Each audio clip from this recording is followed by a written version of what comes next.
Hello, video number 3. How did I actually lose the weight? What did I actually do? Well, as you'll know if you've seen the other videos, it was mainly through exercise. I was already doing yoga and Pilates and a fair bit of walking, but I increased this by doing exercise classes at the gym that were mainly cardio and weights, and I built up gradually so that I was eventually doing exercise classes 5 or even 6 times a week most weeks. Most of the classes were 45 minutes. On 2 of the days they were only 30 minutes, and I would still do a bit of yoga and Pilates for stretching exercises. So that was what really made the difference.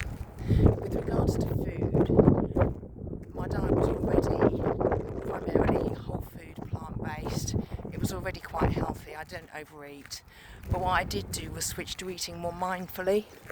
So for example, I was a bit more thoughtful about what treats I was having.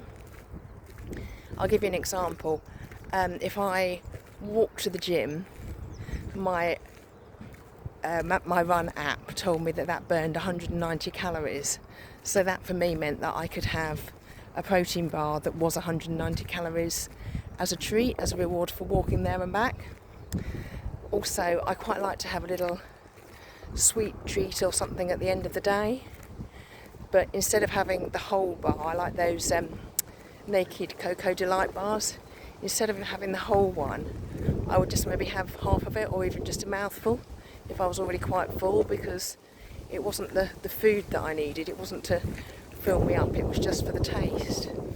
So I was really mindful about the quantity of the treats that I was having. If I had some crisps, I would just put them into what I wanted into a bowl and just eat what was in the bowl rather than eating out the packet and potentially eating all of them. So I didn't diet as such. I certainly didn't count calories or anything like that, but I was very mindful, and I did actually start weighing myself, which is quite controversial because I know I've said in the past that I think weighing is a bad idea, but I'll talk more about that in another video. So if you'd like to learn more about what I'm doing, please subscribe to my YouTube channel. I'm going to be uploading an online course in the next week or so, and it would be great if I had subscribers on there to help me, also that you know that it's there to watch the videos, and that would help me to grow my business as well. So thanks very much, and I look forward to seeing you on the next one.